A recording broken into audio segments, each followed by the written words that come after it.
Oi, gente! Estamos aqui em mais um episódio do Real Mami. Bom, primeiro já quero começar pedindo desculpas porque eu tô aqui um pouco rouca, mas tudo bem. Aos pouquinhos vai falhar, mas vamos que vai dar tudo certo no final.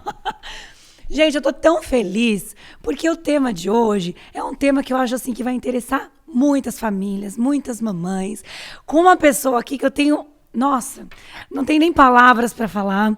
Eu tenho um carinho, um respeito e uma admiração por ele.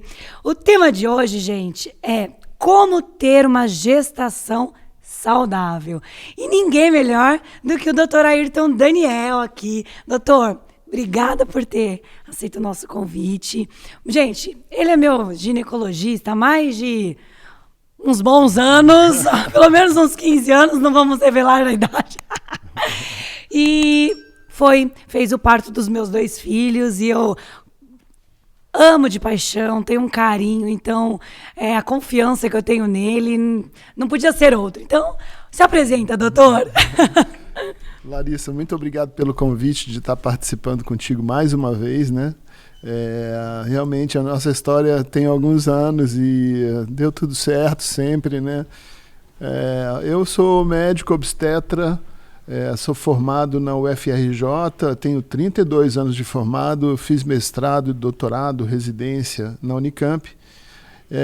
Aí fiz depois medicina antroposófica, fiz uma pós-graduação em psicologia, fiz também um MBA de gestão em saúde. Eu abri bastante o leque para hoje terminar trabalhando com obstetrícia, humanização do parto, do nascimento, e um pouco de medicina antroposófica por trás disso, né? Então essa é a minha história, essa é meu currículo, minha apresentação. Nossa, trabalho lá em Campinas, né? E Paulínia, que é a cidade vizinha ali, onde eu te conheci, onde te atendi a primeira vez. Isso. E o consultório eminentemente de obstetrícia, né? De gestação, é uma área da medicina muito feliz, né? Porque não lido com doentes, né? E lido sempre a favor da vida, né? Exato. Não, ele falando nessa simplicidade, gente, você fala, tá. Vocês não sabem como ele é. Desculpa, você é muito foda, doutor. Essa questão da humanização, esse cuidado que você traz, eu sei porque eu sou sua paciente, sabe? Você é incrível, você traz muito amor no seu trabalho, né?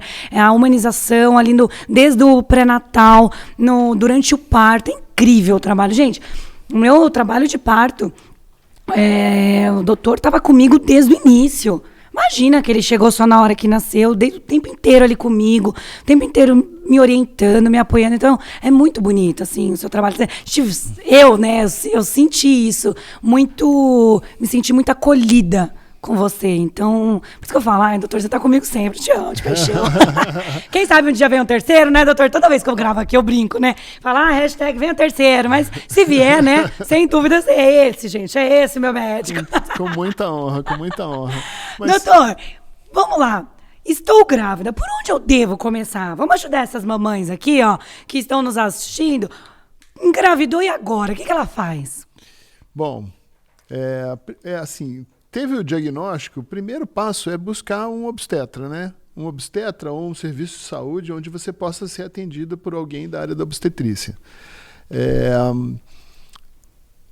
O segundo passo é você fazer os primeiros exames de rastreamento para ver como é que está o teu estado, né? O teu check-up inicial, ver como você está com algum diabetes, tem alguma coisa alterada, alguma sorologia positiva. Então, fazer todos os exames. Então, isso você está fazendo já na primeira semana que fez o diagnóstico. E começar o uso das vitaminas. Né? As vitaminas, tem algumas vitaminas que são muito importantes, que toda gestante deve tomar, que evita a formação errônea. Tipo quais, doutor? O ácido fólico sabidamente previne as malformações de todo o tubo neural, de todo o sistema nervoso, da coluna, da medula, até o cérebro. E existem defeitos de fechamento que são saneados pela presença da quantidade adequada de ácido fólico. Então, a gestante, aquela mulher que está pretendendo engravidar, já deve estar tomando ácido fólico, ou se ela não está pretendendo, tomou o diagnóstico, tomou o susto ali, descobriu que está grávida, no mesmo dia já começa, ou no dia seguinte, ou no máximo. E toma até o final da gestação, doutor, ou não? O importante é tomar no período da embriogênese, no período que o bebê se forma, que está se fazendo a gênese do bebê. Isso vai ali até 16, 20 semanas, basicamente. Então toma metade da gravidez, contando que a gravidez vai ter 40 semanas, toma metade da gravidez, o ácido fólico, e depois pode até permanecer com uma dose menor, mas é muito importante tomar no primeiro trimestre. Ah, legal. Ô, doutor, quais você falou do ácido fólico, né? Mas tem mais alguma outra vitamina que devemos tomar durante a gestação, além do ácido fólico? Tem várias, né? Então, existe aí no mercado, deixa eu te falar no outro tom. Os laboratórios fazem um pool de medicações e depois instruem os médicos a como usar, né? Sim. Então, tem muita opção de vitamina, de polivitamínico no mercado, com muitas vitaminas, e eles nenhum é igual ao outro, um é sempre um pouquinho diferente do outro, e às vezes é o representante do laboratório que convence o obstetra a usar aquele ou aquele ali. Obstetrícia é praticado no consultório de ginecologia, às vezes como um serviço a mais, né? Às vezes o cara faz ginecologia, ele é cirurgião, mas ele atende um caso ou outro de obstetrícia. Esses médicos, às vezes, vão direto no polivitamínico, que tem tudo básico ali para gestante, e eu acho que vale, entendeu? Mas, quando você individualiza bem o atendimento, isso é parte da humanização, né? Você entender cada paciente, individualizar cada caso que você está atendendo. E quando você começa a trabalhar muito com obstetrícia, você começa a fazer uma técnica já dentro da sua tática, né? A técnica é uma coisa comum para todo mundo, mas a tática já é aquela individualização. E eu costumo prescrever vitamina para o bebê. Nos primeiros 3 meses, nos primeiros 3 a 4 meses, eu falo para a gestante tomar basicamente vitamina para o bebê. Tá. Então, além do ácido fólico, vamos incluir aí o ômega 3, cuja deficiência pode causar problemas de desenvolvimento cognitivo na idade mais avançada, e o iodo também não pode faltar. E é uma constante que a gestante vai ter um certo grau de anemia. Então, para ela, eu já começo a dar o ferro. Tá. Né? E acabo dando 4 comprimidos separados, o que acaba ficando mais caro, mas compõe uma dose bem adequada para o bebê, além do ferro para a mãe. Isso aí vai mais ou menos até a metade da gravidez. Tá. Depois da metade, aí a gente tira essas medicações para o bebê e aí entra com aqueles polivitamínicos clássicos que os laboratórios têm para a mãe. E aí a medicação já é para a mãe, não é tanto para o bebê. Entendi. Então a gente mais ou menos fraciona em duas etapas, mas não tem nada de errado você pegar um polivitamínico e usar do início ao fim. Tá. Às vezes a gestante não tem mesmo condição de comprar 4 comprimidos diferentes, que vai sair um montante maior do que comprar um polivitamínico. Às vezes ela não tem grana nem para o polivitamínico. Sim. E aí ela vai receber uma amostra grátis e aquilo ali vai ser ótimo, né? Tá. O que eu acho que não rola é a gente dizer, não, você está grávida, está saudável, não precisa nada. Eu cheguei a pensar assim no passado, pensando que a mulher está pronta para o que ela precisa, mas a gente vive de uma forma muito errada, a gente se alimenta de uma forma muito inadequada. Então, às vezes, é difícil você ter a composição básica. Isso funcionava lá atrás, nas nossas bisavós, quando não tinha tanta coisa empacotada, enlatada no supermercado, né? Aí sim, era mais fácil ter uma alimentação mais saudável, mais balanceada, com o suprimento mínimo necessário.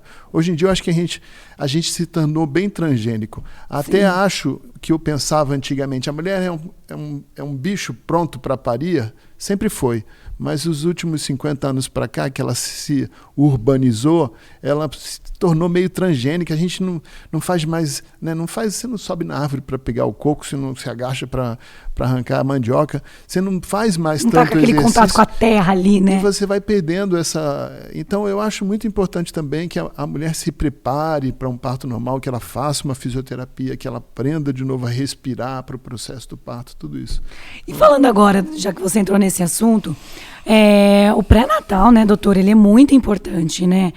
E qual é a real importância, por exemplo, para quem não tem ideia, o pré-natal, é só para falar sobre o que precisa tomar, o que envolve o pré-natal?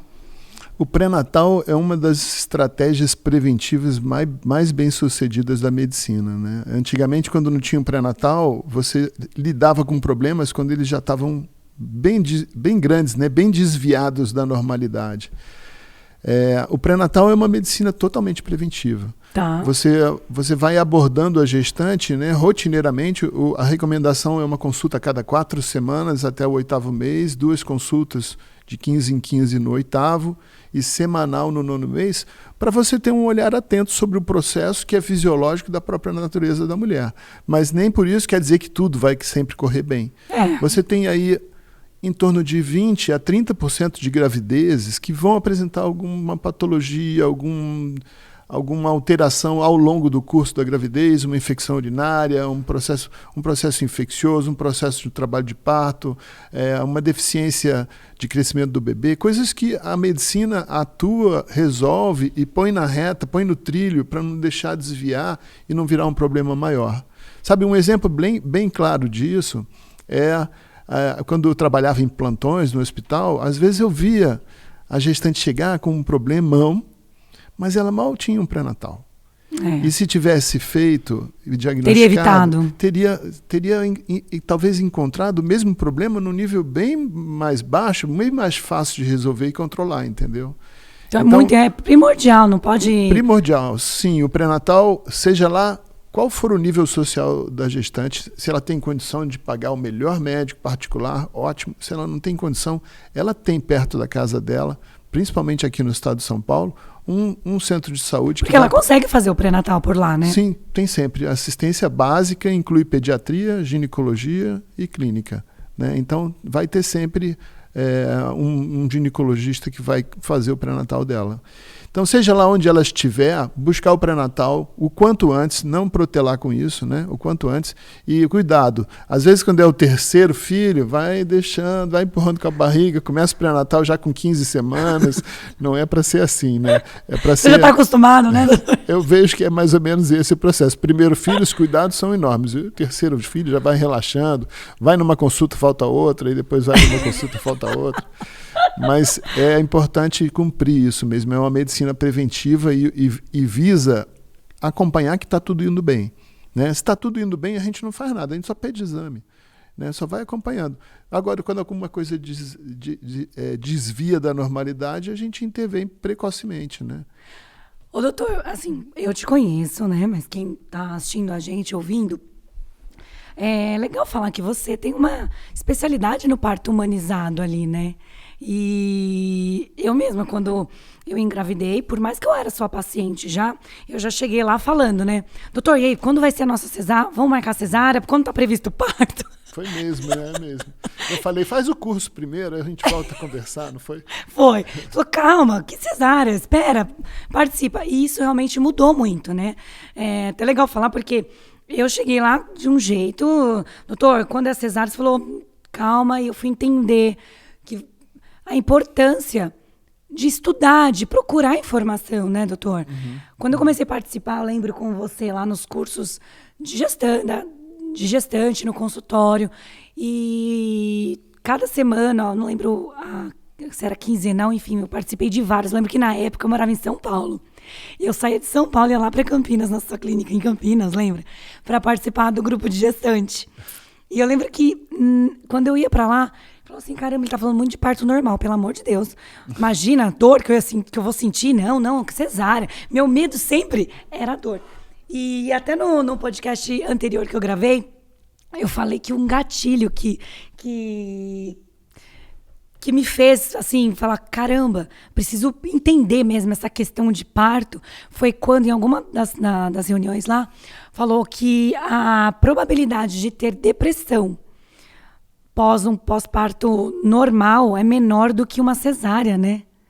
Eu lembro que foi em alguma das palestras, a depressão pós-parto, o índice é menor, né?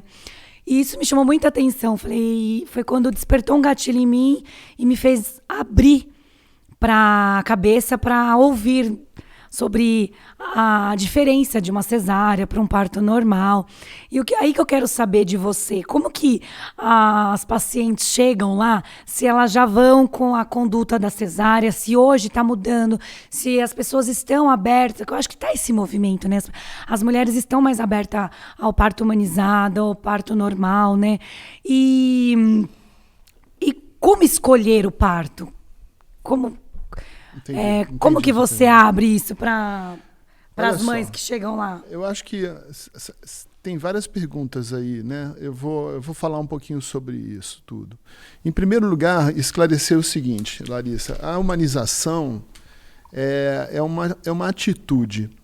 Ela não é uma especialização, numa especialidade médica, e nem existe um tipo de parto que é humanizado, né? O que é humanizado é a atitude, é o atendimento, né? Como o processo de assistência se faz. O primeiro item da humanização é você levar em consideração quem está ali, né? Quem é essa pessoa e quais as individualidades, quais as particularidades dela, quais as necessidades dela. Sim. E atender de acordo com isso, né? Na obstetrícia é moleza, porque a obstetrícia, a mulher não tá doente, ela está grávida. Sim. Humanizar uma pessoa que não está doente, falar para ela, vamos ver o que você quer, vamos fazer as suas preferências, é fácil. Difícil é você humanizar um cara que chega com câncer e fala, não quero tomar quimioterapia, mas quero sua ajuda. E aí humanizar uma situação dessa, você conseguir flexibilizar e atender do jeito que a pessoa precisa, é o que a medicina precisa fazer de uma maneira geral, não é só na obstetrícia. Humanizar a obstetrícia é a porta de entrada da humanização da medicina de uma maneira geral. É a maneira mais fácil de começar, eu acho, porque a gestante é a única pessoa, tirando aquela paciente da cirurgia plástica, né, estética, a gestante é a única paciente dentro do hospital que não está doente. Exato. Né? Então ela merece um tratamento... Tem uma vida dentro dela ali, né, doutor? Exatamente. Ela merece um tratamento diferenciado. Nessa questão de diferenciar o tratamento, a gente vai entender que muitas vezes o parto que aquela mulher precisa, que ela escolheu para ela e que ela se dispõe a ter, é uma cesárea. E entregar uma cesárea para ela é humanizar. Sim. Porque nós estamos entendendo a situação, a dificuldade. A paciente às vezes teve um problema de violência sexual na infância, não tem uma relação péssima com a sua genitália e não consegue conceber a imagem de passar um bebê pelo canal do parto e prefere uma cesárea. Caramba, é verdade. Tem seus motivos, entende? Então humanizar é você entregar o que o teu cliente quer, da forma que é melhor para ele. Eu lembro que você falou para mim assim, Larissa, você tem que ser a protagonista do seu parto. Como você quer o seu parto? Isso, exatamente. Essa é a pergunta que toda gestante deveria se fazer para depois poder escrever o seu plano de parto, a maneira como quer ser atendida, como quer que seja o seu momento de dar à luz, né? Bom, então é isso. Eu acho que nem toda gestante sabe o que quer quando chega no pré-natal. Ela chega grávida, ela não sabe ainda se ela quer parto normal, se ela é cesárea, ela nunca nem pensou nisso. A maioria das vezes é assim. No meu consultório hoje, respondendo a tua pergunta, meu consultório já viciou. Eu já recebo muito mais paciente que já vem me procurando porque quer um parto normal e já sabe que comigo eu trabalho muito com parto normal, eu tenho um esquema de vida que proporciona para eu poder prestar esse serviço. Então, as pessoas, meu consultório, a procura é tipo 80% é por parto normal. Né? Mas isso não corresponde à realidade. Em outros consultórios você vai ver 50% das mulheres ainda pedindo cesárea. Existe um consenso que a cesárea é o moderno nascer. Tá. É muito semelhante ao consenso do drive-thru. Né? Que hoje a gente vive drive-thru até no banco. Você passa, o seu gerente vem na porta, pega no carro ali, né? Drive-thru para tudo.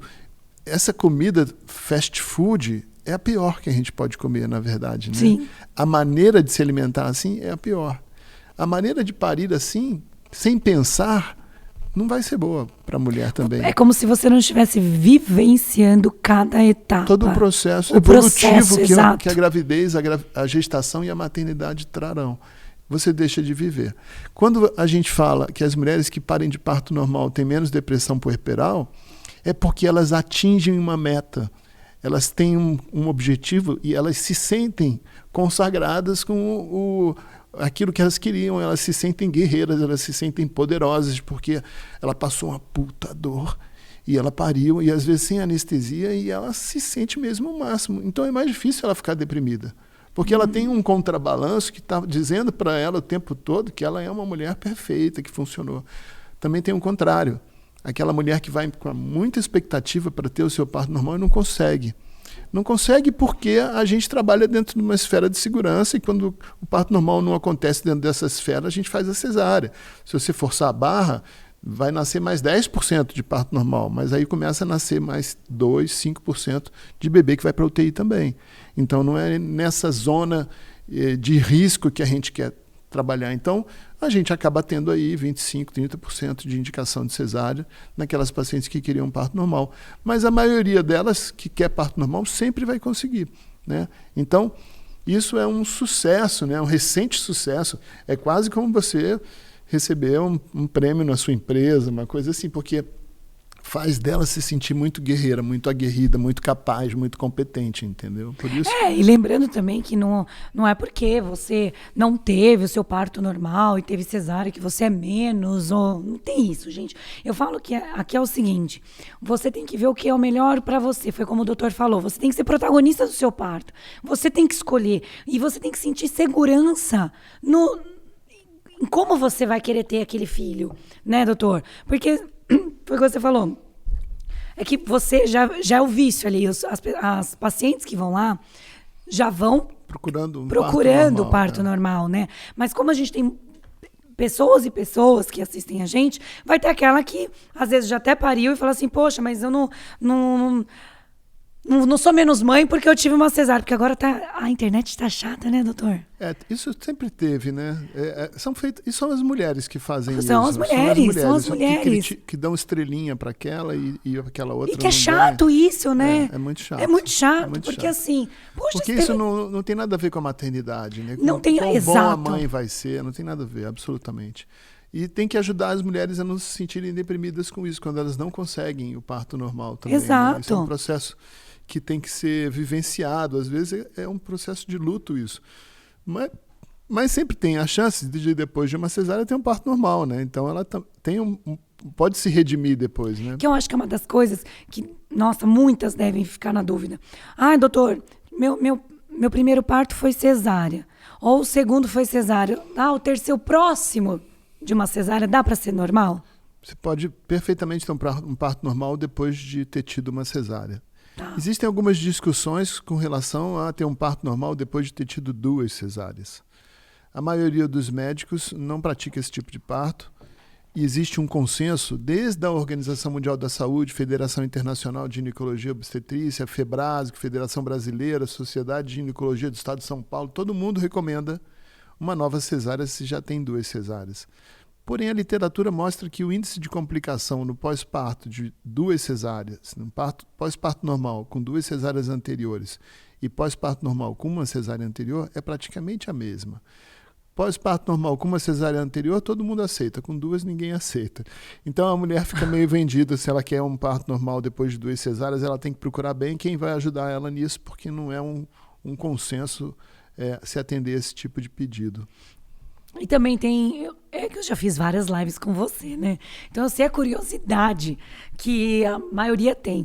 Questão de idade também, a gente estava até batendo um papo antes de começar, que agora as mulheres estão... Eu tive até uma amiga recentemente, não, a filhinha dela vai fazer 5 anos, que ela engravidou naturalmente aos 47 anos de idade. Você comentou que está atendendo agora uma gestante que natural com 45 anos no susto, uma com 42, que é amiga em comum nossa, né?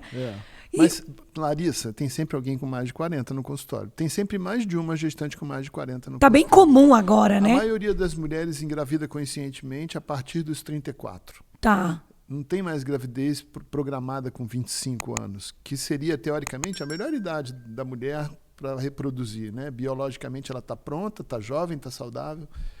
As mulheres estão engravidando mais tarde. E eu acho que isso é um sinal da evolução da medicina. Tá. Eu acho que as mulheres não engravidavam tanto porque elas não tinham tanta saúde, elas tinham mais problemas. E agora elas são mais saudáveis, elas se cuidam melhor. Então faz elas sentido. têm um corpo que funciona mais tempo. E estou vendo cada vez mais um monte de gravidez com mais de 40 anos espontâneo.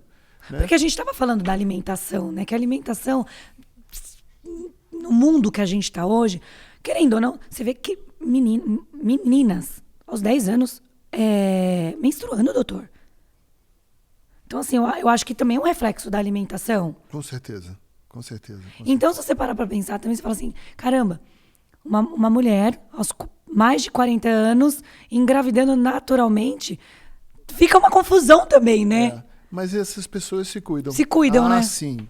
São sempre pessoas bem cuidadas que engravidam nessa faixa etária, viu? Porque na cabeça, antigamente, todo mundo falava assim, não, tenho que engravidar até os 40 anos. Passou dos 40? Não, já tenho 42, não passou, não tenho mais como engravidar. Porque tem umas que perdem o sonho, tem algumas que perdem sonhos, né? Não sonham mais porque acha que já passou dos 40 anos, não posso mais engravidar, porque falam que não sei o quê, que o risco... falam, mas na verdade é possível sim, né? Sim, é possível.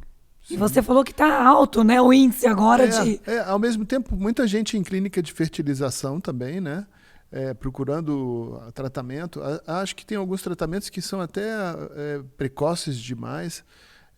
Hoje em dia existe um exame, né? Já faz alguns anos, mas existe uma mania de fazer a avaliação do qual é a sua reserva ovariana, através de um exame chamado hormônio antimileriano. Esse exame frequentemente dá níveis baixos, né? Passou dos 35, ele começa a cair mesmo. E é tão decepcionante, a pessoa vê o seu nível lá embaixo e já fica achando que não está mais fértil, aí corre, aí vai colher óvulo, vai congelar óvulo, ou vai fazer FIV por causa disso. E eu já vi várias vezes esse hormônio estar baixo e a paciente engravidar espontaneamente. Então a medicina tem uns problemas assim, que a gente inventa coisas, né, exames muito mirabolantes. Um exame super mirabolante é o ultrassom. Até quando eu nasci não tinha ultrassom. Minha mãe não sabia que era homem ou era mulher. Eu ia chamar Beatriz. Se fosse, ela não sabia. Minha mãe sempre me falou o nome. Se fosse menino, eu achei que era menina, meu filho, e que ia ser Beatriz. Bom, então o ultrassom chegou e hoje em dia o ultrassom vê coisas que, puxa, era melhor que não tivesse visto. Há pouco tempo eu tive uma gestante que o ultrassom viu um acidente vascular cerebral no bebê. E aquele acidente vascular cerebral calcificou e a criança nasceu, foi direto para a UTI. Depois de 15 dias na UTI, a mãe entrou lá, arrancou a criança, porque ela não tinha tido nada, mas não davam alta para a criança, porque ela tinha uma lesão radiográfica grande e tal. Bom, a criança hoje é normal, tem 5 anos, está correndo, não tem nada, mas ela teve um AVC, né? E se não tivesse ultrassom, ninguém nunca ia saber disso, ia descobrir talvez quando tivesse 40 anos. Né? Então, a medicina às vezes atrapalha, porque é muita tecnologia e fica vendo coisas que deixam a gente intranquilo. Aí vê lá uma bola de golfe no coração, golfe ball, quando aparece uma imagem no ultrassom. Aí fica todo mundo preocupado que pode estar relacionado com várias doenças. Passa mais 15 semanas, faz de novo o ultrassom, não tem mais. Então vai causando certos estresses, né? Então, com relação à fertilidade, eu queria aproveitar para falar isso. Tem muitas mulheres que se desesperam porque vão lá, fazem o tal do hormônio antimileriano, vê que está baixo, acha que não vai conseguir, e isso condiciona mentalmente o corpo, acaba não conseguindo mesmo. Com certeza. Né? Quando as pessoas falam, agora eu não quero mais, agora eu desisti, agora eu não vou mais, engravida. Aí que engravida, espontaneamente, sabe? É incrível isso. Então, eu acho que a gente tem que tomar cuidado. Hoje, a medicina tem várias vertentes que eu me meto para estudar e gosto muito. Uma delas é a Choosing Wisely, que é uma vertente que fala assim, escolhendo com sabedoria, né? O que você deve investigar, o que você deve fazer, que tipo de procedimento você deve se submeter, até onde vai ser o tratamento.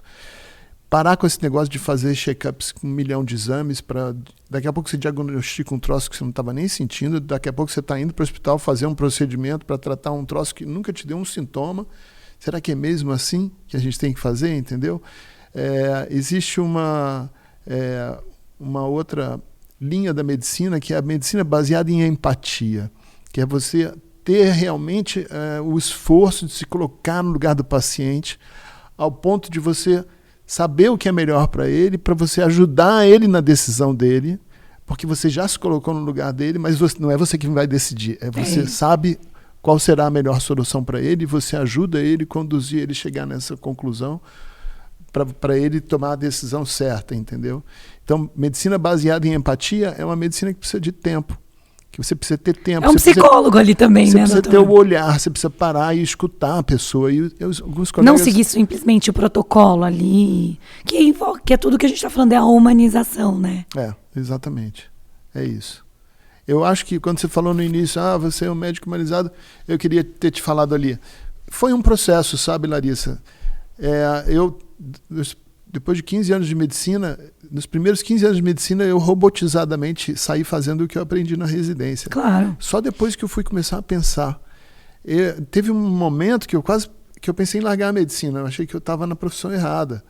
E aí eu fui fazer a minha terapia, eu fui estudar medicina antroposófica, eu fui estudar psicologia, foi tudo na mesma época. Foi quando eu consegui entender qual era o meu papel como médico na sociedade. Você foi se encontrando e viu o que faria sentido para você, né? E aí eu entendi que, muito mais do que médico, de prescritor de receita, eu era um cuidador. Isso. O que eu tenho que fazer é ajudar as pessoas, livre dos meus conceitos e preconceitos. No meu consultório entra gente falando, eu engravidei do meu amante, preciso fazer um aborto. E aí, se eu deixar as minhas questões religiosas e pessoais entrar nessa hora, não consigo ajudar. Sim. Porque aquela pessoa, por mais que o aborto seja alguma coisa que você pode recriminar, para aquela pessoa, naquele momento, aquilo ali talvez seja a solução. E aí é uma questão dela, com a religião dela. É o que faz sentido para ela ali. Com a cabeça dela. O que importa para mim é que ela não tenha uma infecção e não morra de aborto. Sim. Então ela precisa saber algumas coisas, é isso que eu vou dizer para ela. E aí ela, de posse dessa informação, vai fazer o aborto onde ela achar melhor, se ela achar melhor. Mas eu sempre vou falar, conversa com alguém primeiro, escolhe uma pessoa que você pode abrir o jogo para você tomar essa decisão, ouvindo outras opiniões, né? Não tomar sozinha.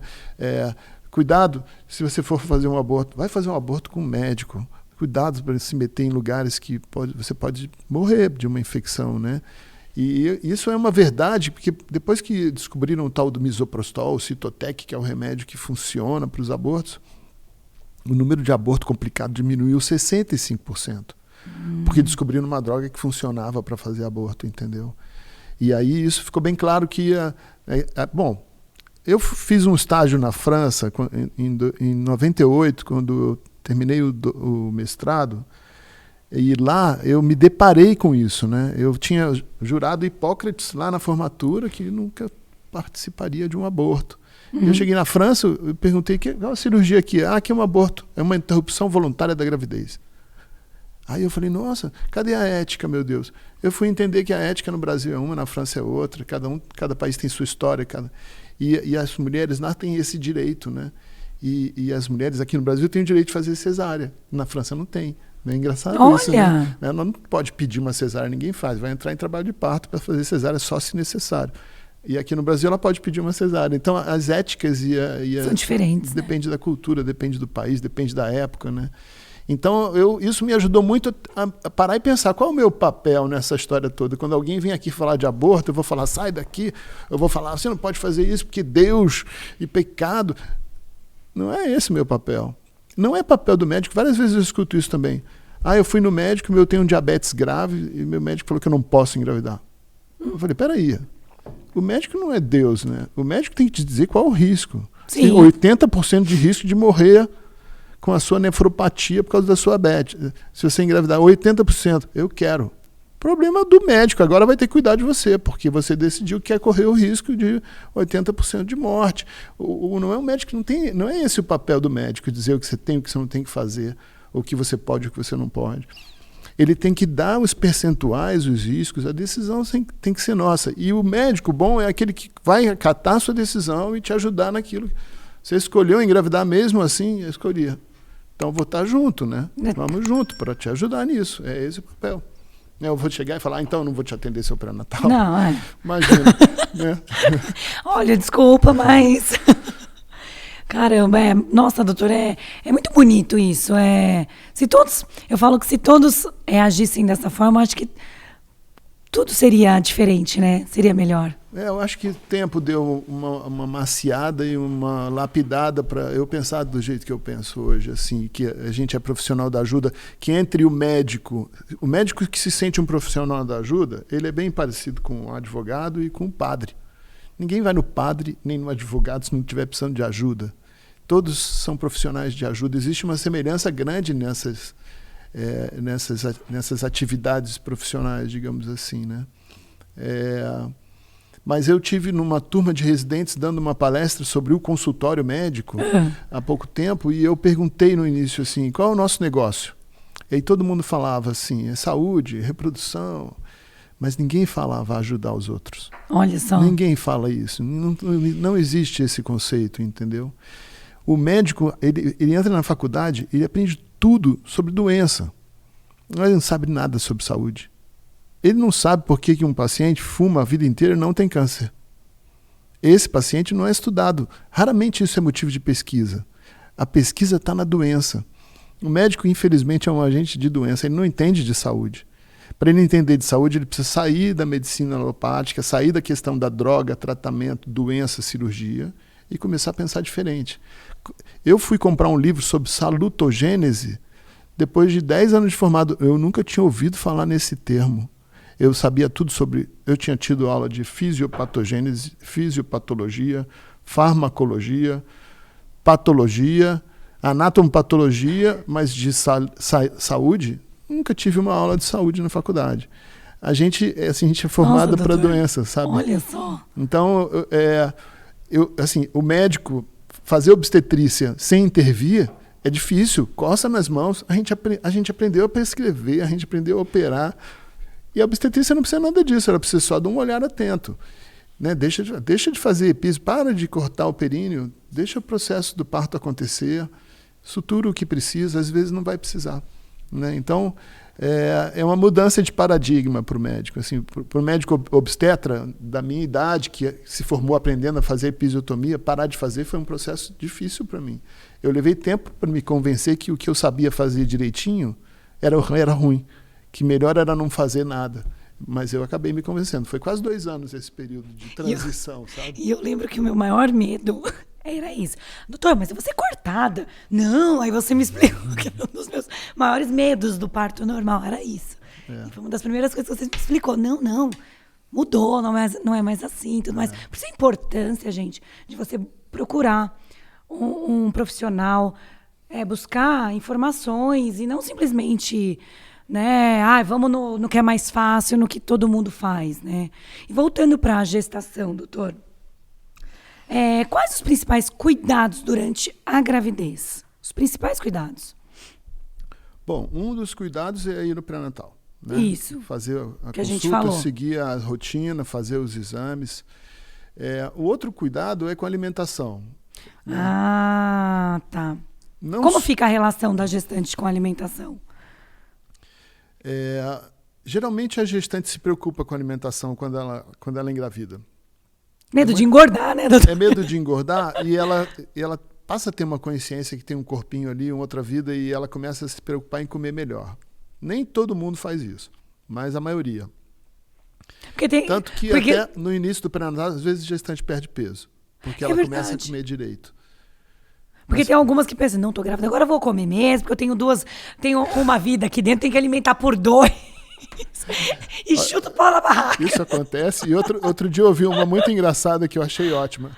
A paciente tinha engordado, acho que uns 18 quilos na gravidez. Ela realmente não conseguiu segurar. Ela foi ganhando muito peso em cada consulta e chegou no final bem gordinha. Aí ela começou a amamentar, Larissa, você sabe como é que é, né? Sim. Aí ela perdeu todo o peso assim, em 3 meses.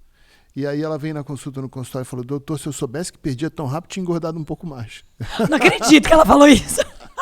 Falou isso, é muito tratante, né?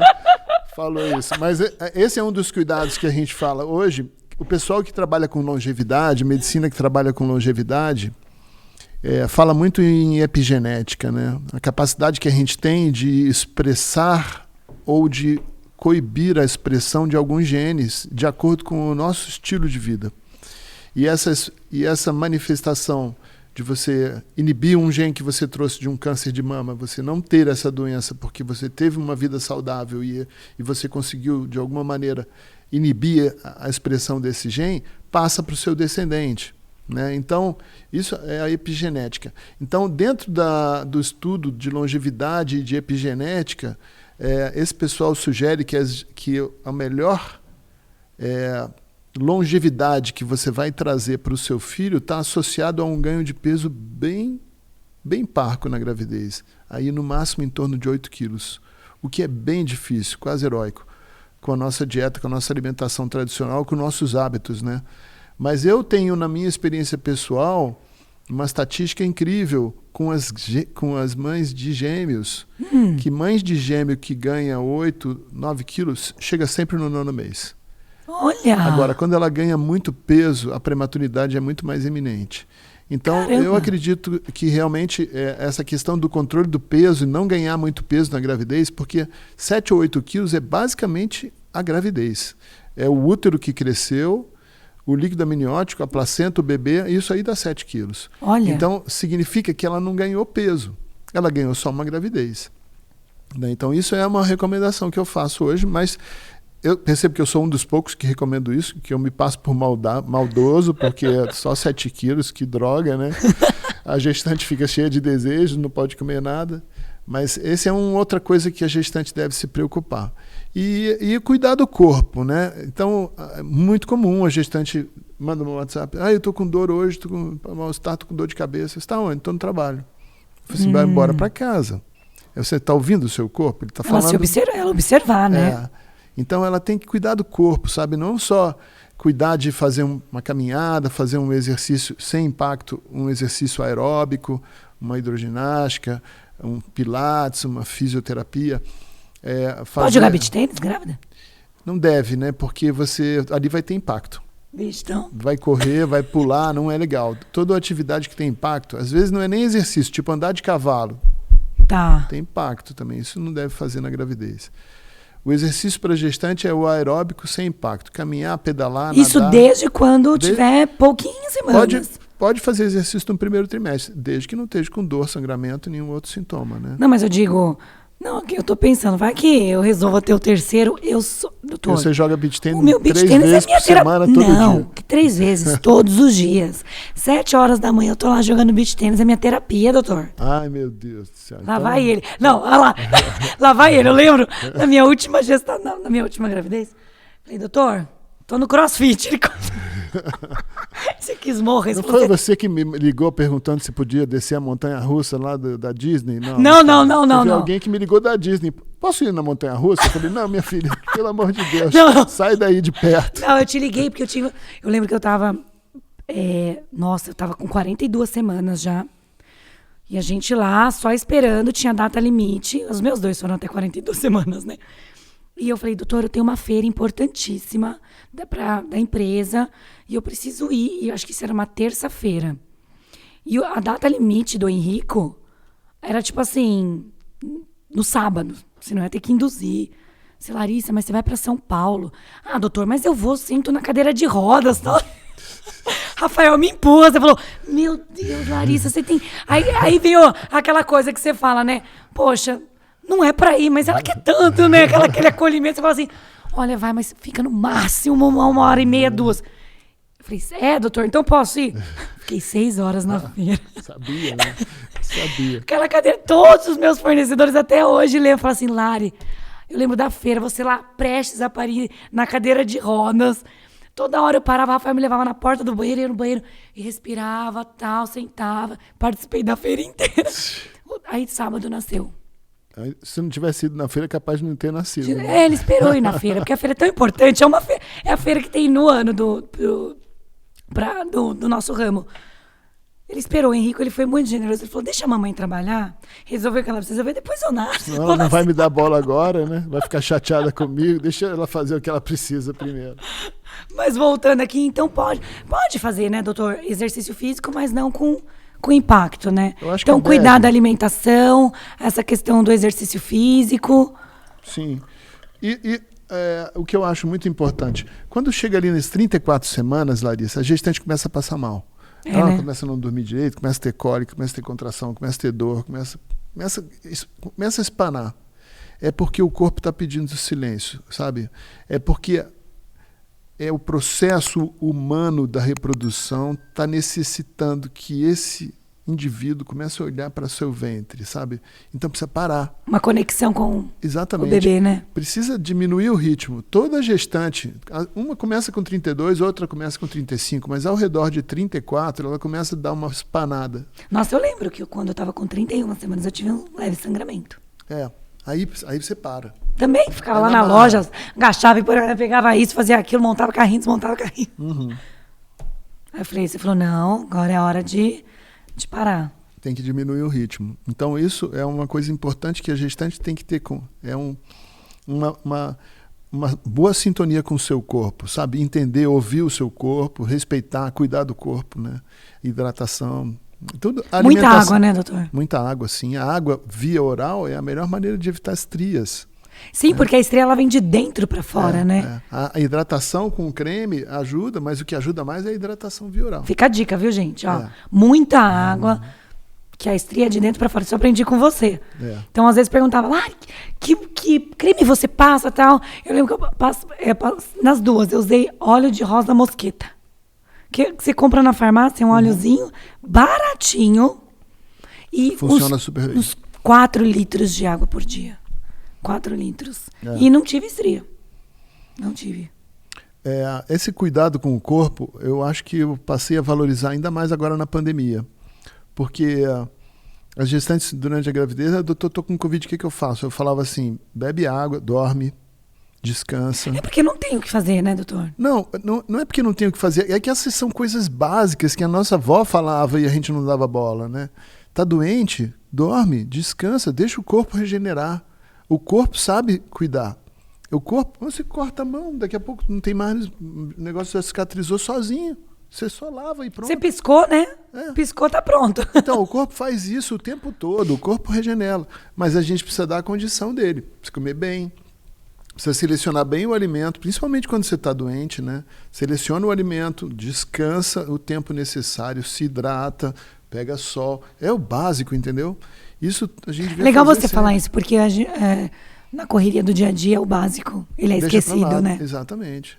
Exatamente. A maioria das pessoas não dorme o suficiente, né? Sabe o que eu comecei a fazer?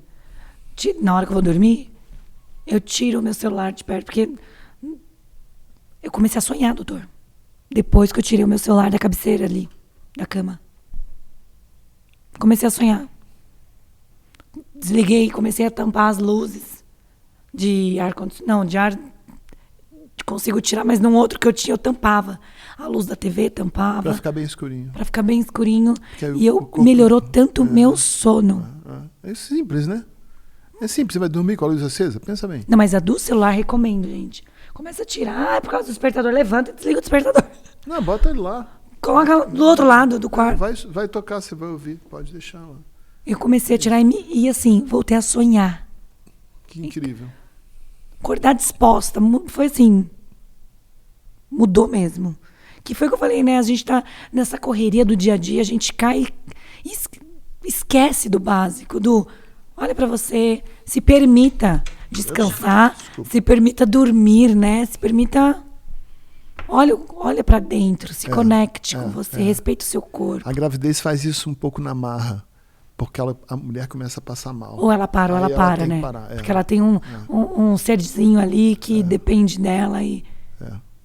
Doutor, tá, descobri que tô grávida, eu preciso decidir, né? Como que eu escolho o meu médico? Como que eu escolho o hospital? Tem um processo, não é simplesmente, deixa a vida me levar, né? Não. Às vezes a mulher não vai ter opção de escolher muito, né? Se ela não tem um plano de saúde, não tem condição financeira, ela tem que escolher o posto de saúde que vai atender ela e ela precisa ir logo para lá e começar esse processo do atendimento do serviço de saúde. Convênio, eu acho que o primeiro passo que ela precisa é saber que hospitais o convênio dela vai dar direito, que médicos trabalham nesses hospitais, né? Tá. Aí ela tem o convênio, mas o convênio é um convênio do marido, que é funcionário de uma empresa, eles não têm a grana para fazer um contrato de uma equipe, vão ser atendidos pelo plantão. Então, procura um serviço que está associado a um hospital ou a um médico que é plantonista de um hospital e começa o pré-natal com esse profissional que você já faz uma pesquisa. Hoje é bem fácil fazer essa pesquisa, né? Na internet, no Google. Tem vários sites de recomendação de médico. E depois você escolhe o médico, aí você vai lá no Instagram, vê quem é o médico, descobre o perfil dele, dá uma olhada no cara, vê detalhes da vida dele. Se dá uma sinergia ali, né? Hoje eu percebo, muita gente chega no consultório, há 20 anos atrás, 10 anos atrás, as pessoas chegavam porque a Larissa indicou. Uhum. Agora as pessoas chegam porque a Larissa indicou e eu dei uma olhada no seu perfil, gostei de você. É assim, entendeu? A rede social facilitou, né? Facilitou esse muito. currículo. E tem gente que chega só pela rede social também, né? Que ninguém indicou, mas eu pesquisei, encontrei você, vim te conhecer. Então, precisa ver o teu convênio, quem são os médicos, e aí vai dar uma bisbilhotada. Tem gente que quer o parto normal e vai buscar a taxa de cesárea do médico, né? Eu acho meio perigoso isso. Os hospitais têm a obrigação de informar os convênios, eu acho. Eu não sei como é que funciona. Eu sei que elas sabem melhor do que eu a minha taxa de cesárea. Mas isso é um pouco preocupante às vezes. Por exemplo, hoje tem 4 hospitais que eu trabalho em Campinas. Um deles, eu só levo cesárea. Parto normal não levo para ele, porque o ambiente para dar assistência ao parto normal está ruim. Depois do Covid, o hospital teve que se reestruturar de uma maneira que as salas de pré-parto não ficaram mais tão adequadas, tão humanizadas como a gente gostaria. Então eu parei de levar parto normal para lá. Se você ligar lá e pedir a minha estatística de parto, lá vai dar 100% cesárea. Porque você só indica. Levo cesárea. Aí no outro que eu levo só parto normal, vai dar o contrário, né? Porque lá só tem cesárea do parto normal que não deu certo. Então vai dar, 15% de cesárea. E aí não corresponde à realidade, né? E se o cara é plantonista do hospital? No plantão, às vezes ele nem foi ele que fez o parto normal, mas a estatística vai cair no colo dele de parto normal. Mas ele não faz nunca parto normal do consultório, ele faz só cesárea. Então é meio confuso você buscar essa informação. Acho que ela não é precisa, ela não traduz exatamente o profissional. Eu, por exemplo, tenho muito paciente de gravidez de alto risco que já sai do consultório para cesárea por quadros de muito alto risco mesmo. Então isso também desvirtuaria a taxa de partos normais e tal. Mas as melhores pessoas para darem indicação, assim, procurar indicação com quem já teve o bebê, né, com outros médicos, ouvir os comentários, o que as pessoas falam deles, fazer uma primeira consulta, fazer uma sondagem. Por exemplo, se a paciente está em busca de um médico para fazer um parto normal, pergunta: o senhor trabalha com parto normal? O senhor faz parto normal? O senhor trabalha com doula? É uma pergunta-chave, né? O senhor tem uma doula para indicar? Não trabalho com doula. Pode ser, mas eu acho tão difícil trabalhar parto normal sem doula, porque a minha assistência do parto normal começa na sua casa. Você sabe disso, né? A doula vai para sua casa. Hoje, as doulas que a gente trabalha são enfermeiras obstetras, justamente para, além de doular, poder te examinar também. Então, isso garante um sucesso no processo, porque quando você interna, já interna em trabalho de parto ativo. É muito assertivo, né? Então, é muito difícil. Quando a paciente fala para mim, posso ir sem doula? Estou meio dura, não tenho grana para pagar. Eu falo, claro, mas eu sei que é um parto mais difícil de conduzir, que provavelmente ela vai internar mais precoce. E se interna muito precoce, a chance de não andar e virar cesárea aumenta. Porque ficou muito tempo ali dentro da sala de parto, né? Exatamente. Então, perguntas chaves na hora que está indo no consultório. Trabalha com doula? Quem é a doula? O senhor indica a doula? O senhor tem alguém para indicar? Não trabalho. São perguntas de sondagem, né? Assim, para saber se o médico tem esse perfil, não tem, né?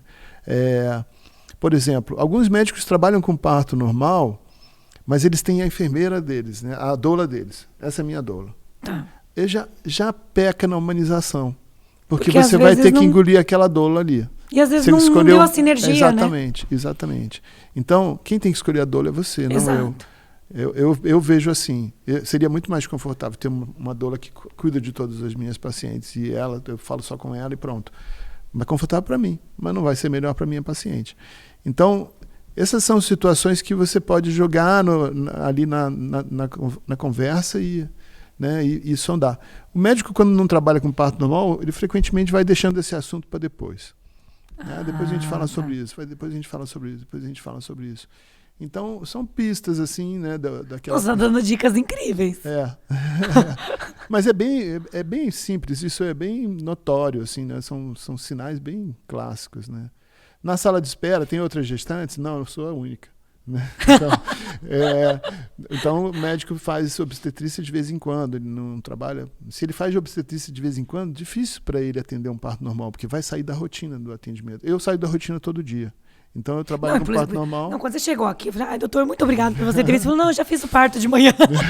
Pois é, né? E eu, às 10 horas antes de vir para cá, estava olhando, falando, será que tem alguém me chamando? Peraí, não, tudo bem, estou indo para lá. Então, porque você está ali à disposição da paciente, né? O bebê que escolhe a hora que ele quer vir num parto exatamente. Normal, né? O osso maior do meu trabalho é que eu não consigo ir para a praia. Porque eu tenho sempre alguém para nascer, eu não consigo sair de Campinas. E eu sou carioca de Ipanema, eu adoro o mar. Então eu vou para a praia 2 vezes por ano, e eu tenho que me organizar, e eu tenho que pensar em todas as gestantes que podem nascer naqueles 4 dias que eu fui para a praia e deixar alguém no meu lugar, e eu fico com dor no coração. Quando entra em trabalho de parto e eu não estou lá, dá uma dor, porque eu fiz o pré-natal todo, combinado aqui. Você queria estar ali para... Eu que ia estar lá e acontece isso. Mas, por outro lado...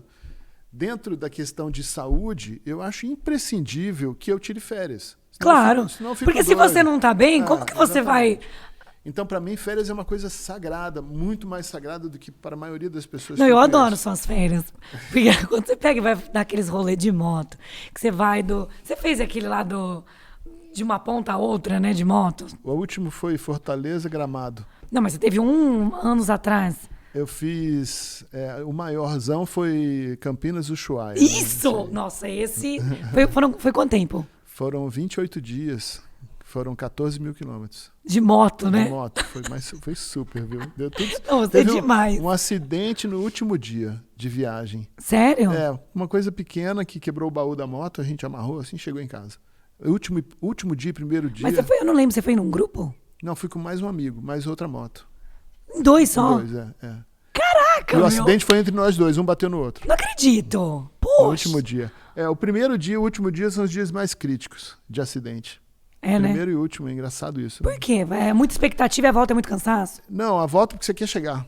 Né? Você começa a correr, tô chegando, quero chegar, falta pouco, já cheguei, mas ainda falta 200 quilômetros, já cheguei, entendeu? E o primeiro dia, porque você está ainda pegando o jeito, você estava até ontem, né, tua cabeça ainda está no último consultório que eu fiz ontem, você não está ligado ali, o primeiro dia é um dia crítico também. Olha só. Dá para escrever um livro, eu preciso escrever um livro sobre moto também, sobre viagem de moto, sobre road trip de uma maneira geral, até para quem gosta de viajar de carro.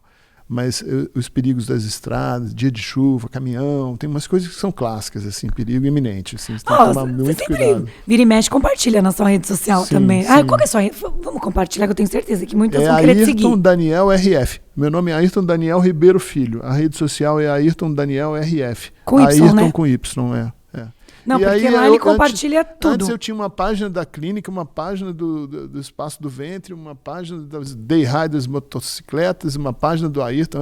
Hoje não tem mais nada, é só o Ayrton mesmo, está tudo ali, misturo o profissional com a motoca, com tudo, com as coisas boas da vida também. Que isso, e é muito melhor para quem quer te conhecer, já sabe que você curte isso, aquilo que você faz, é o seu espírito, sua energia, isso que é o mais importante. E não tem ninguém cuidando da minha página, não, é a minha mesmo. Por isso que às vezes passa um tempo sem publicar e outras vezes tem uma publicação bem pessoal mesmo. Mas isso que é legal, né? Eu uso o Instagram assim e o Facebook assim, para contar um pouco da vida, né? Ô, doutor, quais são os principais, assim, o que é mais grave para aquela grávida de doença, assim, que ela tem que... É um alerta? A gente sabe da diabetes gestacional, né? As patologias gestacionais, hoje o que é mais comum hoje é o diabetes gestacional. Por quê? É comum. Por quê? O que hoje eu, Larissa, não sou diabética, mas eu corro o risco de ter uma diabetes gestacional. Exatamente. Dependendo da minha alimentação. Sim. 99% das vezes depende da sua alimentação. O diabetes gestacional ele é mais comum hoje porque o nível para diagnosticar, o nível de glicemia para se considerar diabetes gestacional, ao longo dos anos vem caindo. Antes era 100, depois passou 95, 92, agora é 90. Então, você tem uma glicemia acima de 90, já está numa faixa suspeita. Tá. Então, o corte ficou mais embaixo. Então, mais pessoas são classificadas como diabetes gestacional, quando, na verdade, elas são bem borderline, não é tão diabetes assim, mas já entra na classificação e o cuidado aumentou. Então, isso é uma maneira de você cuidar melhor, porque eu boto mais gente numa panela de alto risco, quando, na verdade, tem muita gente de médio risco aqui, mas eu peguei todo mundo. Eu não deixei o médio risco para lá. Eu peguei o médio, o baixo e o alto, estou cuidando de todo mundo igual. Então tem muito diagnóstico. E a gente come errado, volta nessa história. E é por conta disso. Tudo engloba alimentação, né? Então há pouco tempo eu tive um casal que deu diabetes. Ela ficou muito triste. Ela chorou muito. O marido me ligou no dia seguinte: doutor, por favor, pede outro exame, porque ela passou muito mal, ela tá bom, vamos pedir outro exame. Aí pediu o exame, veio normal. Que bom. Aí ele ligou, falou, então tá bom, então não é mais diabetes. Eu falei, não, cara, desculpa, ela é diabética sim, e agora ela está controlada. Porque entre o primeiro exame e o outro, ela fez uma baita dieta e era isso que tinha que fazer. Então, ela tem o diabetes gestacional diagnosticado, ela ganhou o selinho, não vou tirar. E ela mudou o estilo de alimentação dela e já melhorou. Já então, refletiu. agora ela é uma diabetes gestacional controladinha. E agora ela vai se comportar igual uma gravidez normal. Mas a gente não vai tirar esse rótulo não, para a gente poder ter o cuidado necessário. Entendeu? Mas as pessoas... isso fica bem evidente, né? A pessoa vem comendo tudo. Aí no ovo de Páscoa comeu 3. Aí depois entra em dieta, né? Aí fica só comendo... Vou comer tudo, mas não tem problema. Mas depois eu vou fazer dieta, tá tudo resolvido. Então as pessoas comem mal e aí acontece esse diagnóstico. Mas também tem a hipertensão gestacional. E essa é uma doença que preocupa muito, porque o diabetes ele vai matar o bebê, mas ele não vai matar a mãe. Agora a hipertensão gestacional mata a mãe junto, né? É uma doença muito mais grave para a mãe. Graças a Deus, a maioria das hipertensões são leves e, quando diagnosticadas precocemente tratadas, elas são frequentemente bem controladas. O negócio é pegar a coisa desandando já, porque uma hipertensão pode evoluir para uma eclâmpsia, para uma pré-eclâmpsia, para uma eclâmpsia e um quadro dramático, prematuridade e até óbito fetal e óbito materno, né? Caramba. Mas tem muito comum a infecção urinária, infecções genitais, infecção vaginal, são quadros infecciosos na gravidez, são muito comuns. Bem no comecinho, dá? Dispepsia, alteração de ritmo intestinal, tudo isso atrapalha muito a gestante, também às vezes precisa de um tratamento. Agora eu fiquei curiosa, a infecção urinária, ela é comum mais no início ou independe? É mais no meio da gravidez, né? Mas a infecção urinária, a taxa de infecção urinária na gravidez aumenta na mulher. O risco de infecção urinária aumenta. E a infecção urinária é um dos fatores mais importantes para levar ao trabalho de parto prematuro. Então, muitos trabalhos de parto prematuro são provenientes de infecções urinárias não diagnosticadas e tratadas a tempo. Por isso que o pré-natal é tão importante. Você faz no pré-natal o exame de urina pelo menos 2 vezes com a mulher assintomática, mesmo que ela não fale nada. Você vai repetir esse exame de urina. Quando ela fala, estou com uma dorzinha aqui embaixo, corre e faz um exame de urina. A primeira coisa, é fácil fazer o exame, é o primeiro exame que você tem que fazer, porque se ele está alterado, trata logo, primeira coisa. Se você deixar passar, pode virar um trabalho de parto prematuro. Tá. E é comum, e é muito comum. E às vezes você tem... há pouco tempo tive um caso assim, e já tive várias vezes a mesma cena. Exame de urina alterado, exame de urina alterado, exame de urina alterado, cultura negativa, não cresce germe, mas o exame está alterado, está com corrimento vaginal, está com processo infeccioso vaginal causando alteração no exame de urina. Então, às vezes, o problema está na vagina, a infecção está na vagina e não na urina. Mas tem alguma coisa estranha, você tem que ter esse olhar, tem que ficar atento. Não pode olhar, então deu cultura negativa, o exame de urina está alterado, deixa para lá. Não, tratamos uma infecção vaginal, o exame de urina veio normal. Então, muito provavelmente, se você não trata, essa infecção vai acabar chegando na bexiga, vai fazer uma cistite, uma infecção do trato urinário. Mais algum?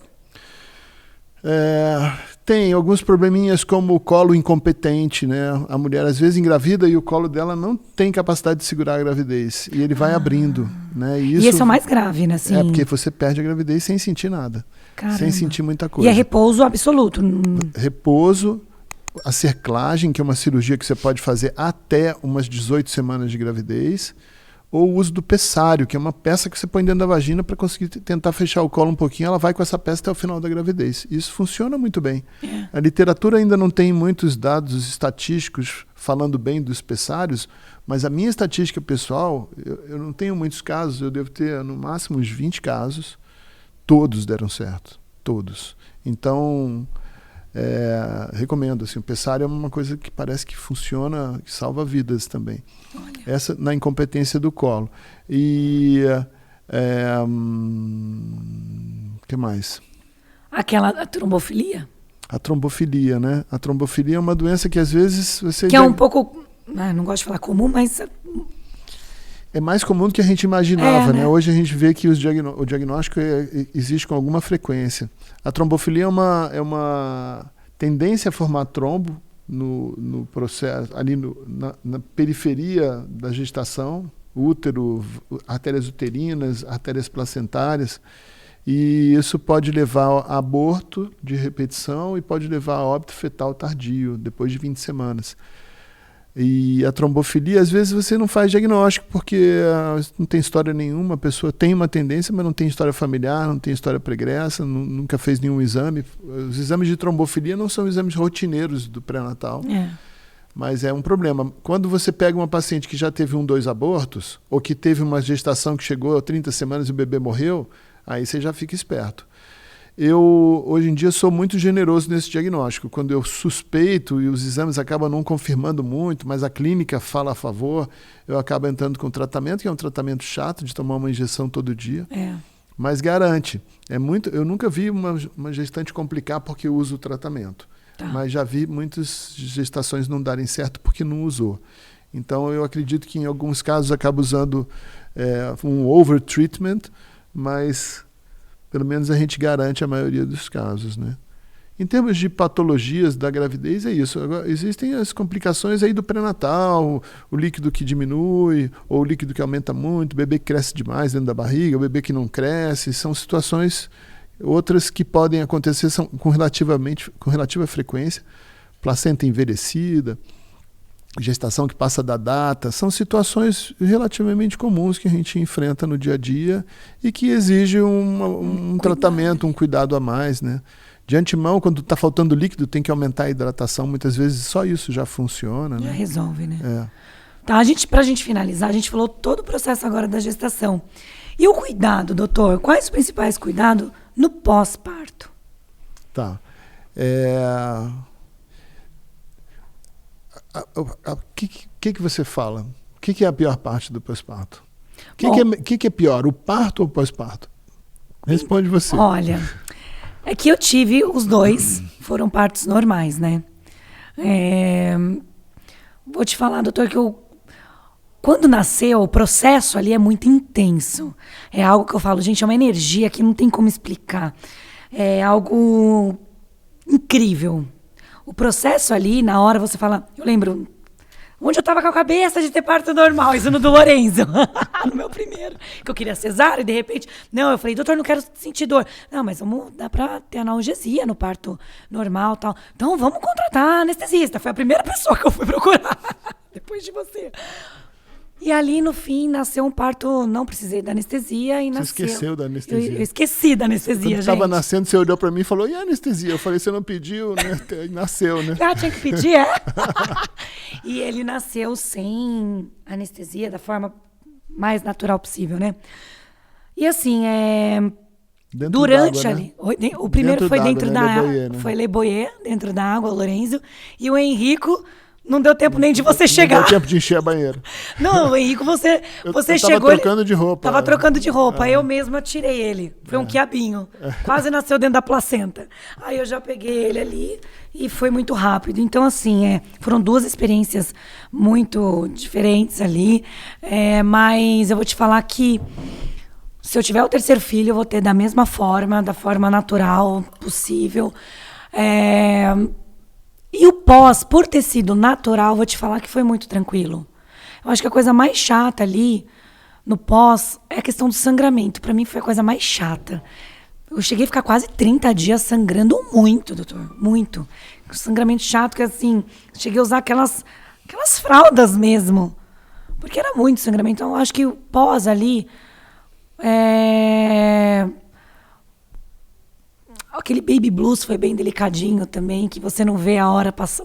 O tempo tá passando, mas é aquele tempo infinito que o dia já virou noite, você se perde e vem embaixo aquela tristezinha ali que você, né, tá se perdendo ali no tempo. E então acho que no pós, o mais chato ali para mim foi a questão do sangramento e no baby blues. Legal. Então, em cima do que você falou, vou responder a sua pergunta. Esse tipo de sangramento foi um azar seu, porque isso não é tão comum. Sangra menos. Sangra às vezes vários dias, mas é uma sujeira, não tanto volume. Não, meu foi não tanto fralda volume. geriátrica. Então você deu um azar aí. E você deixou de comentar uma das coisas que as mulheres mais comentam, que é o problema com o aleitamento.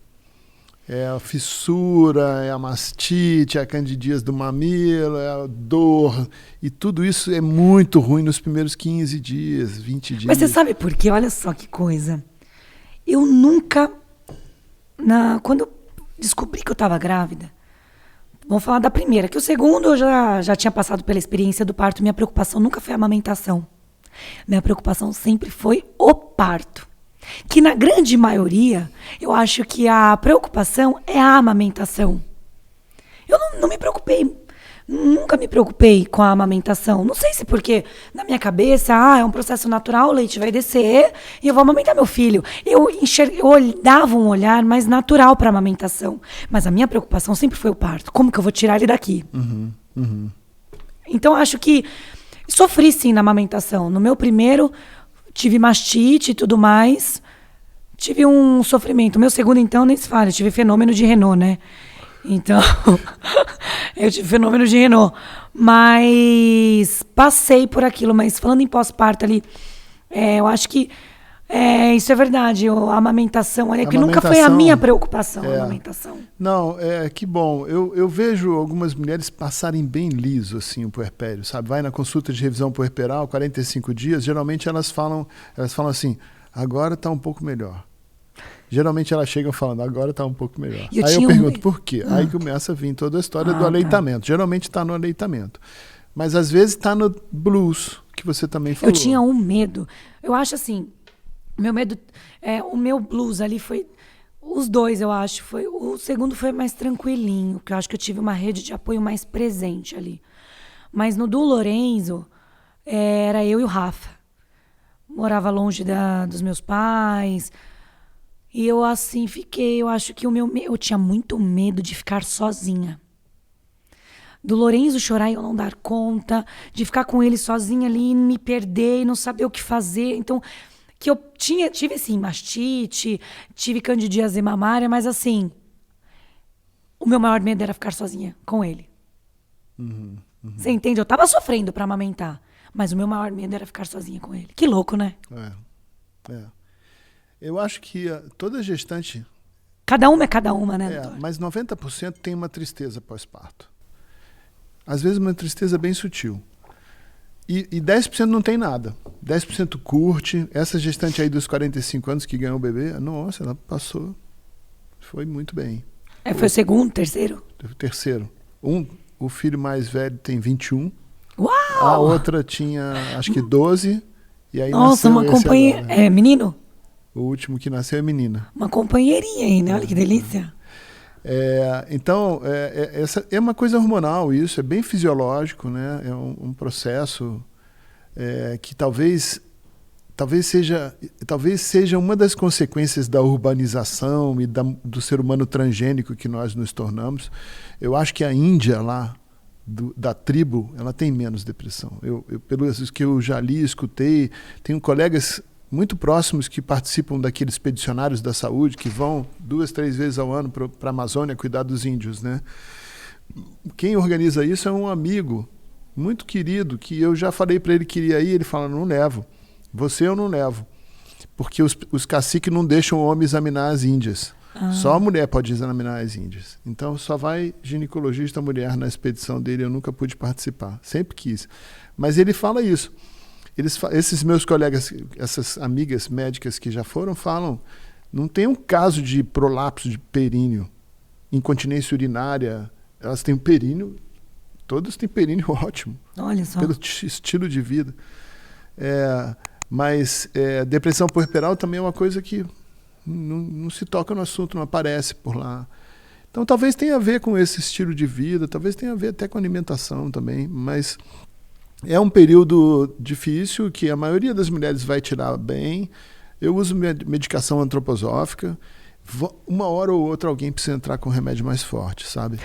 E às vezes isso termina numa psicose. Graças a Deus a psicose é um quadro bem raro, não é comum, mas a depressão é bem comum. E não tem nada a ver porque a minha mãe teve depressão pós-parto, que eu tenho tendência, não tem nada a ver, né? Não.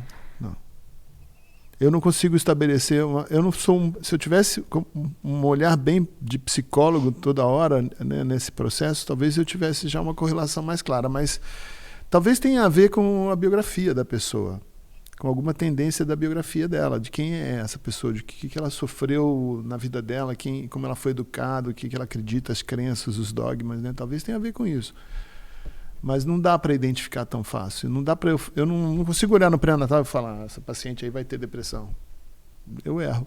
Do mesmo jeito que eu erro quem vai ter parto e quem não vai. Se eu ficar especulando muito, essa aí eu acho que não vai conseguir. Tem umas que eu acho que não vai conseguir e não consegue. Tem umas que eu acho que não vai conseguir e consegue maravilhosamente. Então, você me perguntar quando vai nascer, eu já digo logo, não sei. Não dá para conseguir fazer essa... 33 anos de obstetrícia, eu nunca sei quando vai nascer. Não vou saber nunca, né? Quem sabe é o bebê, né, doutor? Quem sabe é o bebê. Mas se tiver uma bola de cristal que conta, eu compro. Essa eu pago um carro. Pra você conseguir tirar suas férias tranquilo, ir lá pro Rio de Janeiro, lá pra Ipanema, dar um mergulho no mar com calma.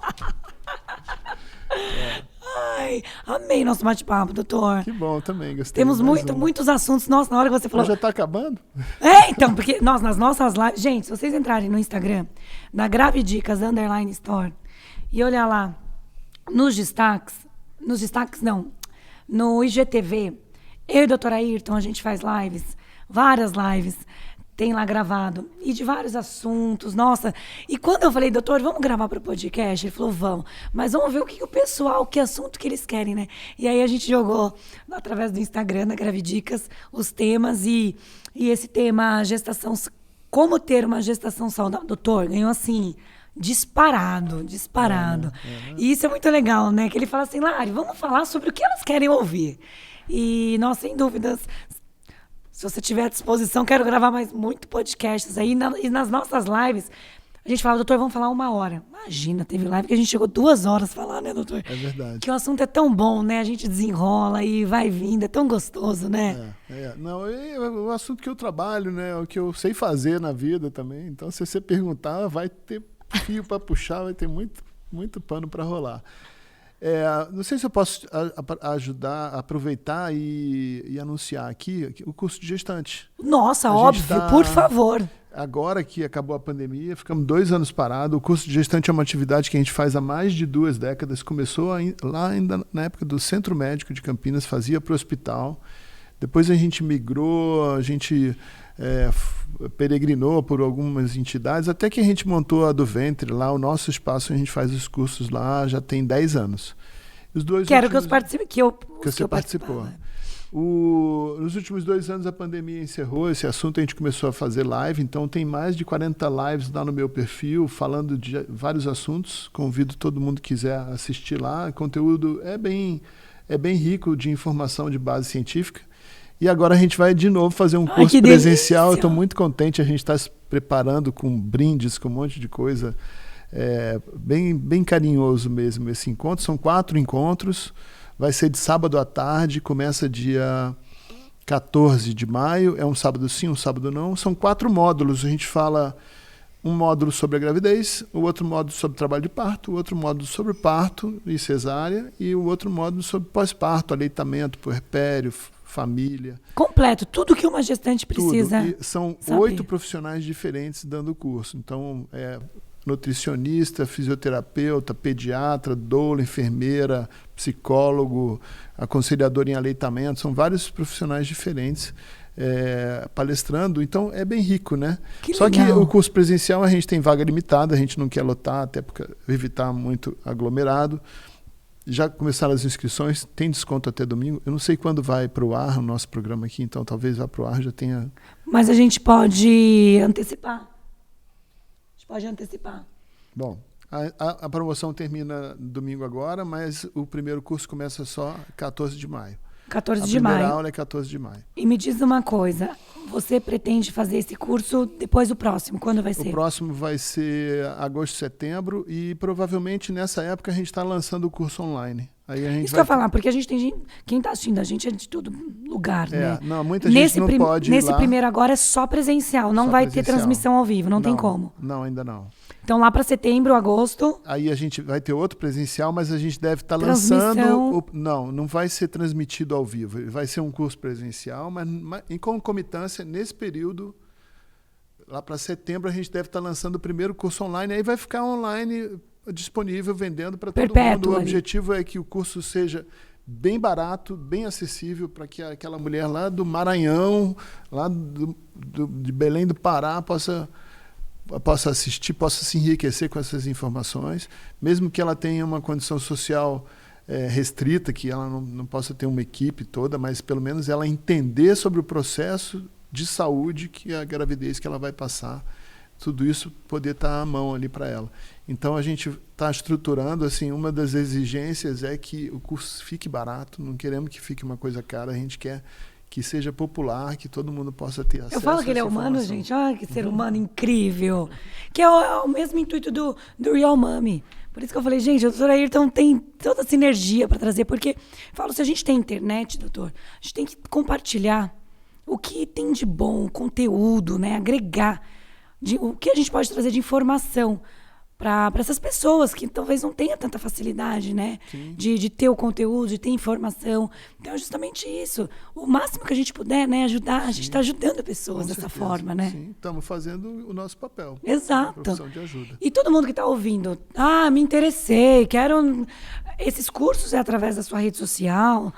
Se entrar lá no Instagram, tem uma publicação já com toda a orientação. Fala de novo o seu Insta, doutor. É Ayrton com Y, Ayrton Daniel RF. Tá. Tá bom? E lá vai ter... tem os 2 videozinhos que eu publiquei hoje e antes desses vídeos tem lá um post com o folder do curso e tá tudo escrito ali. Aí, por último, tem o telefone da Thaís, que é a secretária que está cuidando do curso. Se precisar, entre em contato no WhatsApp com ela vai dando mais informações e te ajuda a fazer a inscrição e garante tua vaga. Ai, amei. Ai, que delícia. Legal. Obrigada, viu, por ter Eu que agradeço. Obrigado por ter convidado, Larissa. Sempre uma honra. Não, e teremos os próximos, hein? Vou soltar a caixinha lá, o que o pessoal quiser falar, você vem aqui responder. Tá bom, combinado. Gente, mais um episódio do Real Mommy, espero que vocês tenham gostado. Compartilhem esse conteúdo, siga aqui o nosso canal, e deixe seus comentários. E indique para as amigas, que eu tenho certeza que esse conteúdo tá sensacional. Um beijo!